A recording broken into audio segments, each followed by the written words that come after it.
Episode 6 के अंदर हम लोग को चाहिन को दिखाया जाता है, जो कि अब जिन्वो के बारे में सोच रही होती है। वो कह रही होती है कि जिन्वो एक ई रैंक का हंटर है और फिर भी वो एक ए रैंक के डंजन में गया है। आखिरकार वो सोच क्या रहा है? मैंने कल उसे बॉस रूम के सामने खड़ा होता हुआ देखा था। उसके पास सिर्फ एक ही वेपन था। कुछ ना कुछ तो गड़बड़ है। इसके बाद वो माइनिंग टीम के बॉस से कहती है कि मैं एक बार अंदर जा रही हूँ। तो वो पूछता है क्यों, जिस पर चाहिन कहती है कि कुछ पर्सनल काम है। ऐसा बोलने के बाद वो जाने वाली होती है, पर तभी उसे रियलाइज होता है कि उसके पास तो कोई वेपन ही नहीं है। इसलिए वो उसे कहती है कि क्या तुम्हारे पास कोई वेपन है? तो अब उसके पास सिर्फ एक कुल्हाड़ी होती है और अब वो उस कुल्हाड़ी को चाहिन को दे देता है। जो देखकर चाहिन कहती है कि क्या कुछ और नहीं है? जिस पर वो कहता है नहीं। जो सुनकर चाहिन कहती है कि तो फिर रहने दो, मैं इसी के बिना चली जाऊंगी। ऐसा बोलने के बाद वो खाली हाथ ही जाने वाली होती है, पर तभी वो फिर से एक और बात सोचती है और अब वो उस कुल्हाड़ी को लेकर अंदर चली जाती है। दूसरे सीन में हम लोग को अब जिन्वो और उसकी टीम को दिखाया जाता है, जिनको अब सभी ऑक्स ने घेर कर रखा हुआ है। ये देखकर अब एक बंदा कहता है कि यहाँ पर तो कुछ ज्यादा ऑक्स है। अगर ये हाई ऑक्स बाहर निकल गए तो तबाही मचा देंगे। स्पेशली ये जो 4 जनरल है, ये तो कुछ ज्यादा ही खतरनाक है। इन सब का ऑरा बाकी सभी लोगों से काफी ज्यादा अलग है। इसके बाद अब कारगलगन सभी ऑक्स को शांत कराता है। इसके बाद हम लोग अब सोन को भी देखते हैं, जो कि मन में सोच रहा होता है कि हमारा मिशन सिर्फ गेट को क्लोज करना है। उसके लिए हमें इस डंजन बॉस को हराना होगा। वहीं पर अब कारगलगन उन लोगों से कहने लगता है, इंसानों क्या तुम मुझसे डर रहे हो? ऐसा बोलने के बाद अब उसका एक काफी खतरनाक ऑरा बाहर निकलता है, जो देखकर सभी लोग काफी ज्यादा घबरा जाते हैं। उन लोगों से तो ढंग से खड़ा भी नहीं हुआ जा रहा होता है। वहीं सोन तो फिर से थोड़ी बहुत हिम्मत जुटाता है और पूछता है कि आखिर तुम हमें यहाँ क्यों लेकर आए हो? तो कारगलगन कहता है कि तुम बस मेरे लिए एक मजा हो। मैं तुम लोग को एक एक करके मारना चाहता हूँ, जिससे कि मेरे सोल्जर्स काफी ज्यादा एंटरटेन हो जाएं। ये सुनने के बाद वो सभी लोग फिर से काफी ज्यादा डर जाते हैं। वहीं सोन कहते हैं कि क्या बस हम लोग इनके लिए एंटरटेनमेंट है? हमारी जाने तो बस इन लोगों के लिए खिलौना है। तभी कारगलगन अब जिन्वो को नोटिस कर लेता है और कहता है कि इन हंटर्स के बीच में कुछ न कुछ तो अजीब है, पर कोई बात नहीं। ऐसा बोलने के बाद अब कारगलगन अपने मास्क को पहन लेता है। ये देखकर सोन आगे बढ़ता है हमला करने के लिए और अब अपने साथियों से भी कहता है कि एक साथ हमला करो। पर वो देखता है कि उसके साथी तो कुछ ज्यादा ही डरे हुए होते हैं। वो लोग तो सामने आ ही नहीं रहे होते हैं, जो देखकर सोन को अकेले ही लड़ने आना पड़ता है और अब वो जाकर कारगलगन के ऊपर हमला करता है। पर तभी कारगलगन ह्यूम ऑफ प्रोटेक्शन नाम की पावर का यूज करता है और अब वो सोन के अटैक को रोक लेता है। और क्योंकि सोन अब हमला नहीं कर पाता है, इसलिए वो अब नीचे आकर खड़ा हो जाता है। जो देखकर कारगलगन उसे कहता है कि तुम बेवकूफ हो। ऐसा बोलने के बाद वो अपनी ग्रेविटेशन मैजिक का यूज करके सोन को हवा में उड़ा देता है और अब उसे काफी ज्यादा तेज स्पीड में नीचे भी गिरा देता है। और अब वो सोन के साथ लगातार ही ऐसा करने लगता है। वो उसे नीचे उठाता है और अब ऊपर से नीचे उसे पटकने लगता है। ये देखकर सोन के साथियों के तो बिल्कुल भी बस की नहीं होती है सोन की मदद करने की। वो सभी लोग तो बस दूर से खड़े होकर इस तमाशे को देख रहे थे। इसके बाद अब कारगलगन वापिस से अब सोन को नीचे फेंकने वाला होता है। वहीं सोन अब जैसे नीचे गिरने वाला होता है, तभी जिन्वो वहाँ पर आकर उसे पकड़ लेता है। जिन्वो अब उसे कहता है कि डंजन हंटर्स के लिए होता है, इसलिए मुझे इंटरफेयर नहीं करना चाहिए। पर क्योंकि हमारी टीम अभी खतरे में है, इसलिए क्या मैं इन सभी लोगों को संभाल सकता हूँ? इन मैजिक बीस्ट को मैं संभाल लूंगा। वहीं पर ये सब देखकर एक जनरल अब जिन्वो के ऊपर हमला करने वाला होता है,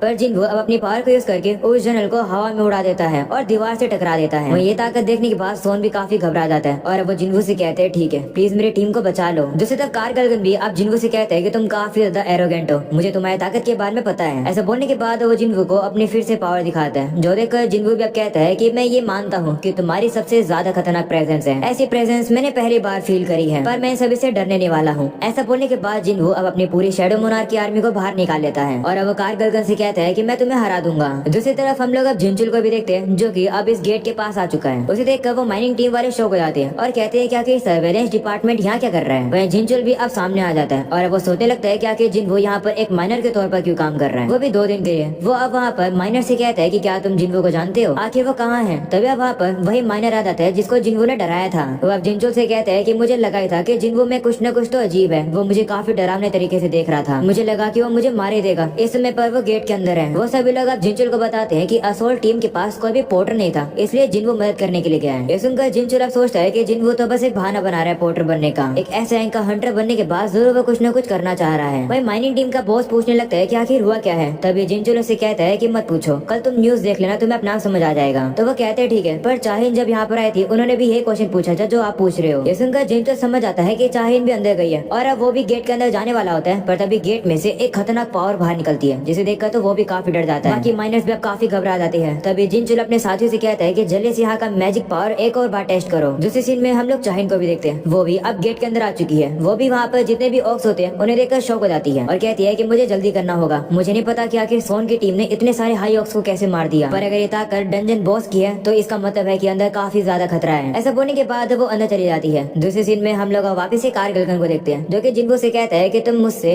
इतनी छोटी सी फोर्स के साथ लड़ोगे, तुम तो एक नौसिखिए हो। जिन्वो, जो सुनकर जिन्वो कहता है कि तुम काफी पछताओगे क्योंकि तुम हमें अंडर एस्टिमेट कर रहे हो। ऐसा बोलने के बाद जिन्वो अपनी मोनार्क डोमेन नाम की स्किल को एक्टिवेट कर देता है और कहता है कि ये एक नई जॉब स्किल है जो कि मुझे लेवल 70 पर पहुंचने के बाद मिली थी डीमन कैसल के अंदर। इस पावर को यूज करने के बाद जिन्वो की आर्मी और भी ज्यादा बड़ी और पावरफुल हो जाती है, जो देखकर वो हंटर्स भी काफी ज्यादा शौक हो जाते हैं। वो लोग अब कहने लगते हैं कि आखिर एक इंसान के अंदर इतनी खतरनाक पावर कैसे हो सकती है। जिसके बाद कारगलगन अपनी आर्मी को जिन्वो की आर्मी से लड़ने के लिए भेज देता है और अब उन लोगों की फाइट अब शुरू हो जाती है। उन लोगों से लड़ने के लिए सबसे पहले आयरन सामने आता है। वो उन लोगों को कमजोर बना देता है। वो अपनी पावर को यूज करके सभी को अपने पास बुलाता है और जैसे सभी उसके पास आ जाते हैं वो अपने वेपन को घुमाकर सभी उसको एकदम से काट देता है। दूसरी तरफ हम लोग ग्रिस को भी देखते हैं जो कि सिर्फ एक ही जगह पर खड़ा रहकर ऑक्स को एक ही बारी में खत्म कर देता है। जिसके बाद अब वापस से जिन्वो को भी दिखाया जाता है जो कि अब काफी तेज स्पीड का यूज करके ऑक्स को इतनी जल्दी मार रहा होता है कि उन्हें तो पता भी नहीं चल पाता है कि उनके साथ हुआ क्या है। जिन्वो की स्पीड देखकर वो हंटर्स कहने लगते हैं कि ये ताकत तो बिल्कुल वैसी है जैसी वाइस मास्टर की है। आखिरकार इतना ताकतवर पर्सन हमारा पोर्टर क्यों बना हुआ था। दूसरी तरफ जिन्वो भी अब सोच रहा होता है कि ये जो ऑक्स है इनकी स्ट्रेंथ बी रैंक के हंटर्स के बराबर की है। मेरे सोल्जर्स 5 से 4 बार मर रहे हैं एक हाई ऑक्स को हराने में। मुझे कैसे भी करके ऑक्स के नंबर को कम करना होगा। वहीं ये देखकर कारगलगन अपनी फायर पावर को यूज करता है और जिन्वो के सोल्जर्स को काफी ज्यादा कम कर देता है। वो अब जिन्वो से कहता है कि तुम्हारे सोल्जर्स यूजलेस हैं, ज्यादा एरोगेंट मत बनो। जिस पर जिन्वो कहता है कि ये बात तो तुम्हें खुद से कहनी चाहिए, मैं अपने सोल्जर्स को इन्फिनिटली समन कर सकता हूँ। ऐसा बोलने के बाद जिन्वो अपने फिर से सोल्जर्स को समन कर देता है। ये देखकर कारगलगन अपनी प्रोटेक्शन को फिर से जिन्वो के ऊपर फेंक देता है, पर जिन्वो अब काफी तेजी से उस अटैक को डॉज करके पीछे आ जाता है। ये देखकर कारगलगन अपने ग्रेविटेशन मैजिक को यूज करके कुछ पत्थरों को उठाकर जिन्वो के ऊपर फेंक देता है, पर जिन्वो अब भी इन अटैक से बच रहा होता है। पर जिन्वो के सोल्जर्स मर रहे होते हैं। कारगलगन अब जिन्वो से कहता है कि मैं तुम्हारे सोल्जर्स को इतनी देर तक तबाह करता रहूंगा जब तक तुम्हारा मैजिक पावर खत्म नहीं हो जाता। ऐसा बोलने के बाद वो फिर से अपनी फायर पावर का यूज करके जिन्वो के सोल्जर्स को और भी ज्यादा मारता है। ये देखकर वो जो असोल्ट टीम होती है वो तो अब चुपचाप से यहाँ से साइड में हट जाती है। कारगलगन अब जिन्वो से कहने लगता है कि मैं ये देखना चाहता हूँ कि तुम कितनी देर तक टिक सकते हो। इसके बाद हम लोग अब जिंचुल के साथी को देखते हैं जो कि अब जिंचुल को बताता है कि मैंने टेस्ट कर लिया है, ये जो ए रैंक का गेट है इसकी ताकत एस रैंक के गेट के बराबर की है। जो सुनकर जिंचुल कहता है कि तो फिर जल्दी से ये बात मास्टर को बताओ, हम लोग असोल्ट टीम की मदद करने के लिए जल्दी रेडी होंगे। इसके बाद अब वापस एक गेट के अंदर का सीन दिखाया जाता है जहाँ पर जिन्वो के सोल्जर्स सब हार रहे होते हैं। जो देखकर कारगलगन अब जिन्वो का मजाक उड़ाता है और कहता है कि मेरे आर्मी के नंबर्स और ताकत तुमसे ज्यादा है, तुम्हारा एमपी काफी जल्द खत्म होने वाला है। वहीं जिन्वो भी देखता है कि हम सही में उसका एमपी तो काफी जल्द खत्म होने वाला है। पर तभी जिन्वो से कहता है कि मैंने कहा था कि मुझे अंडर एस्टिमेट मत करना। ऐसा बोलने के बाद जिन्वो एक पोशन को बाहर निकाल लेता है और उसे पीकर अपने एमपी को बढ़ा लेता है और कहता है कि मेरी असली स्किल तो अब शुरू होगी। ऐसा बोलने के बाद जिन्वो अपनी पावर अराइज का यूज करता है जिससे कि अब वो कारगलगन के सोल्जर्स जो कि मर चुके थे उन्हीं की सोल को एक्सट्रैक्ट करके अपनी आर्मी में ऐड कर लेता है। जो देखकर कारगलगन काफी शौक हो जाता है। तभी जिन्वो बाकी के सभी ऑक्स से भी कहता है कि तुम सभी लोग भी काफी जल्द मेरी शैडो बन जाओगे और साथ में कारगलगन तुम भी काफी जल्द मेरे सोल्जर बन जाओगे। ये सुनने के बाद और कारगलगन काफी ज्यादा घबरा से जाते हैं। कारगलगन के अंदर अब वैसे एक ग्लिच आने लगता है जो कि हम लोगों ने बारूका के अंदर देखा था। वह मन में जिन्वो के बारे में कहने लगता है कि कहीं ये लॉर्ड तो नहीं है। अगर ऐसी बात है तो आखिरकार मैं यहाँ पर क्यों हूँ। कारगलगन अब कुछ अजीब बातों को ही बोलने लगता है और अब कहता है कि इन इंसानों को खत्म कर दो। वो अपने जनरल से भी कहता है कि मेरे सामने जो भी खड़े हैं उन सभी को एलिमिनेट कर दो और इन सभी की लाशों को लाकर मेरे कदमों में रख दो। ये सुनकर कारगलगन के जितने भी सोल्जर्स होते हैं वो सभी भी अब लड़ने के लिए तैयार हो जाते हैं। दूसरी तरफ चोई को भी अब पता चल जाता है कि ये गेट एक एस रैंक के गेट के बराबर है। चोई की जो साथी होती है वो कहती है कि अगर इन सबको रोका नहीं गया तो जेजू आइलैंड वाला इंसिडेंट फिर से हो सकता है। जिस पर चोई भी कहते हैं हाँ, पर हमारे पास अभी समय है, जितने भी हंटर्स है उन्हें तैयार करो इस गेट में जाने के लिए। तो वो लड़की भी कहती है ठीक है, एक इमरजेंसी असेंबली को अरेंज कर लिया गया है जिसमें सभी ए रैंक के हंटर्स हैं और ऊपर के हंटर्स हैं। वहीं चोई अब कहते हैं कि अगर और भी बुरी सिचुएशन हो गई तो शायद हमें व्हाइट टाइगर गिल्ड और फील्ड गिल्ड की मदद मांगनी होगी सपोर्ट के लिए। पर वर्स्ट के सिनेरियो आने से पहले हमें खुद ही इसे रोकने की कोशिश करनी होगी। इसके बाद वापस हमें गेट का सीन दिखाया जाता है जहाँ पर जो आयरन होता है वो तो काफी आसानी से एक जनरल के सर को ही काट देता है। दूसरी तरफ इग्रिस की फाइट भी काफी ज्यादा खतरनाक चल रही होती है। ये देखकर जिन्वो अब कारगलगन से कहते हैं कि लगता है जो मेरे जनरल्स हैं वो थोड़े ज्यादा ताकतवर हैं। ये देखकर कारगलगन भी शौक हो जाता है और कहते हैं कैसे कैसे हो सकता है। ये फाइट देखकर अब वो हंटर्स कहते हैं कि चलो जिन्वो की मदद करने के लिए चलते हैं। ऐसा बोलकर अब वो आगे बढ़ने वाले होते हैं पर तभी कारगलगन ह्यूम्स ऑफ ब्लाइंडनेस नाम की पावर को यूज करके उन लोग को अंधा कर देता है। उन लोग की आंखों को फोड़कर कारगलगन अब कहता है कि कोई भी ऑडियंस दखल अंदाजी नहीं देगी। वो अब जिन्वो से कहता है कि तुम्हें तो सबक मैं अपने आप ही सिखाऊंगा। ऐसा बोलने के बाद वो खुद नीचे आ जाता है और जिन्वो के ऊपर अब उसे ब्लाइंडनेस नाम के मैजिक को यूज करता है पर वो उस पहले टूट जाती है। जो देखकर कारगलगन काफी शौक हो जाता है। वहीं जिन्वो उसे कहता है कि माफ करना पर पॉइजन और कर्स मेरे ऊपर कुछ भी इफेक्ट नहीं लाते। ये देखकर कारगलगन वापस अपनी प्रोटेक्शन पावर को यूज करता है पर जिन्वो अपने मेजेस को बाहर निकाल लेता है और कहता है कि मैं तुम्हारी इस शील्ड को तोड़ दूंगा। जिसके बाद वो मेज अब कारगलगन के ऊपर अपने मैजिक पावर को छोड़ देते हैं। हम लोग अब देखते हैं कि उन मेजेस की पावर इतनी ज्यादा ताकतवर होती है कि कारगलगन की प्रोटेक्शन भी टूट जाती है और अब वो हमला कारगलगन को जाकर लग जाता है जिस वजह से उसका जो मास्क होता है वो टूटकर नीचे गिर जाता है। जो देखकर वो काफी गुस्से में आ जाता है। तभी हम लोग अब देखते हैं कि इन सही फाइट को देखने के बाद अब चाहिन भी वहाँ पर पहुंच जाती है। वो अब कहने लगती है कि क्या उसने इतने बड़े ग्रुप के सोल्जर्स को यहाँ बुला लिया है। तभी वो जो हंटर्स सब चाहिन को देख लेते हैं और कहते हैं वाइस मास्टर आप यहाँ क्या कर रही हो। तो चाहिन कहती है कि वो सब छोड़ो, आखिर यहाँ की सिचुएशन कैसी है। तो वो लोग कहते हैं कि सच बताएं तो हमें भी नहीं पता है। दूसरी तरफ कार गलन को दिखाया जाता है जो कि जिन्वू के ऊपर काफी गुस्से में आ जाता है और अब वो उसके ऊपर एक ही बार में 3 मैजिक को यूज करने लगता है। इस वजह से कार गलन की ताकत और हाइट काफी ज्यादा बढ़ जाती है। वो अब जिन्वू के ऊपर पैर रखने वाला होता है और कहता है कि मैं तुम्हें एक कीड़े की तरह मसल कर रख दूंगा। जिसके बाद वो जिन्वू के ऊपर पैर रख देता है, पर हमें अब दिखाया जाता है कि जिन्वू को तो कुछ भी नहीं हुआ होता है। जिन्वू अब उसे कहता है कि मुझे जाइंट्स पसंद नहीं है, मेरी मेमोरीज में वो काफी ज्यादा बुरे हैं। ये सुनकर कार गलन अब उसके ऊपर फायर मैजिक का यूज करता है। वो अब फायर मैजिक को हर एक जगह से छोड़ने लगता है। इस वजह से उसके जो और होते हैं वो भी मर जाते हैं, पर उसे फिर भी फर्क नहीं पड़ रहा होता है। पर जिन्वू को तो अब भी कुछ नहीं हुआ होता है। वो अब जिन्वू से कहते हैं कि तुमने मेरी ताकत देख ली है, क्या तुम अब भी मेरे खिलाफ जाना चाहते हो। इस पर जिन्वू कहते हैं हाँ बिल्कुल। ऐसा बोलने के बाद जिन्वू एक छलांग लगाता है और अपने वेपन को बाहर निकालकर सीधा कार गलन की आंखों में दे मारता है। इसके बाद जिन्वू जाकर अब एक रस्सी पर लटक जाता है और कहता है कि तुमने अपना साइज इतना ज्यादा बढ़ा लिया है कि तुम्हें टारगेट करना इतना ज्यादा इजी हो गया है, तुम अब मेरे सामने टिके नहीं पाओगे। जो सुनकर कार गलन फिर से गुस्से में आ जाता है और इस बार तो वो ब्लेजिंग फायर को यूज करता है। इस वजह से अब जो पूरी जमीन होती है वो पूरी ही लावा की बन जाती है और वो जिन्वू के ऊपर हमला करने लगती है। पर जिन्वू सभी अटैक्स को डॉज करने लगता है। जिन्वू तभी अपने डैगर्स को बाहर निकालकर कार गलन के ऊपर हमला करता है। इस वजह से कार गलन अब अटैक को रोक लेता है। इस वजह से जिन्वू अब जमीन के ऊपर खड़ा हो पाता है और कहता है कि मेरे डैगर इसको ज्यादा डैमेज नहीं कर रहे हैं, इसलिए मुझे अब ये करना पड़ेगा। ऐसा बोलने के बाद जिन्वू अब अपने हाथ को यूज करता है और अब उसे एक काफी बड़ी चेन को पकड़ लेता है और उसे अब जिन्वू कार गलन के चारों तरफ बांध देता है और उसे खींचकर कार गलन को नीचे गिरा देता है। वही हम लोग अब देखते हैं कि जिनचुल भी यहाँ पर पहुंच चुका है और अब वो भी ये फाइट देखकर काफी ज्यादा हैरान हो जाता है। तभी अब वहाँ पर चाहिन आ जाती है। तो जिनचुल अब उसे कहता है कि मैंने एक काफी खतरनाक प्रेजेंस को फील किया, इसलिए मैं यहाँ आ गया मदद करने के लिए, पर मुझे लगता है कि अब मदद करने की जरूरत नहीं है क्योंकि जिन्वू ने सब संभाल लिया। ये सुनकर चाहिन भी अब शौक हो जाती है और कहती है कि जिनचुल भी शौक है, इसका मतलब जिन्वू एक टॉप टायर का हंटर है। तो ये है हंटर जिन्वू की ताकत। वो अब जिनचुल से पूछती है कि ये कौन है, क्या तुम इसके बारे में जानते हो। तो जिनचुल कहता है कि मैं बस थोड़ा सा ही जानता हूँ, सच बताऊँ तो मैं इसके बारे में ज्यादा नहीं जानता हूँ। दूसरी तरफ हम लोग अब देखते हैं कि कार गलन जमीन पर होता है। तभी जिन्वू अब उसके पास आता है और कहता है कि तुम एक मेज हो और जब तुम्हारे गार्ड पूरी तरह से तबाह हो जाए तब इसका मतलब है कि तुम हार जाते हो। तो कार गलन फिर से खड़ा हो जाता है और कहता है कि मैं नहीं हारूंगा। ऐसा बोलने के बाद वो फिर से अपनी पावर को यूज करता है। पर अब जिन्वू के जो ऑर्क वाले सोल्जर्स होते हैं वो अब जाकर कार गलन के ऊपर हमला करके उसके ऊपर भारी पड़ जाते हैं और उसे नीचे गिरा देते हैं और अब उसके ऊपर हमला करके उसे मार देते हैं। जिसके बाद जिन्वू को भी अब नोटिफिकेशन मिलती है कि उसने इस डंजन के मास्टर को मार दिया और अब उसका काफी ज्यादा लेवल अप भी हो जाता है। इसके बाद अब जिन्वू जाकर अब कार गलन की शैडो को एक्सट्रैक्ट कर लेता है और उसे वो अपने शैडो मोनार्क आर्मी के अंदर डाल लेता है। वहीं पर इस चीज को जिनचुल और चाहिन भी देखकर काफी ज्यादा शौक हो जाते हैं। जिसके बाद जिन्वू के सामने अब एक नोटिफिकेशन आती है कि कार गलन एक एलिट नाइट रैंक का है, इसलिए इसे एक नाम चाहिए। वहीं जिन्वू सोचने लगता है कि आखिर कार गलन का नाम क्या था। वो अब कहता है कि माफ करना मैं भूल गया, तो मैं कुछ और रख देता हूँ। इसलिए जिन्वू अब उसका नाम कीबा रख देता है, यानी कि टस्क। जिन्वू अब ये देखकर काफी शौक हो जाता है कि टस्क एक एलिट रैंक नाइट का है। ये रैंक जिन्वू ने पहली बार देखी है। जिन्वू अब कहता है कि मुझे यहाँ का बॉस तो काफी अच्छा मिल गया और ये जो हाई ऑक्स है वो भी काफी कमाल के हैं। ऐसा बोलकर जिन्वू अब सभी को गायब कर देता है। इसके बाद अब जिनचुल जिन्वू के सामने आता है, जो देखकर जिन्वू अब कहता है कि यार मैं तो फंस गया, मैं इतना ज्यादा बिजी हो गया था इन सभी को एक्सट्रैक्ट करने में कि मैं भूल ही गया था कि ये भी यहाँ पर है। जिसके बाद वो सभी हंटर सब जिन्वू से कहने लगते हैं कि आखिरकार यहाँ पर हुआ क्या है। जिस पर जिन्वू भी कहता है कि मुझे नहीं पता कि मैं कैसे एक्सप्लेन करूँ। तभी जिनचुल के साथ ये जिन्वू के सामने आ जाते हैं। जिनचुल अब उन हंटर से कहने लगता है कि हम लोग सर्वेलेंस टीम से हैं। ये जो लड़का है इसका नाम जिन्वू है और ये हमारे एसोसिएशन का टॉप सीक्रेट है, इसलिए तुम लोगों ने आज जो कुछ भी देखा उसे बस एक सीक्रेट रखना।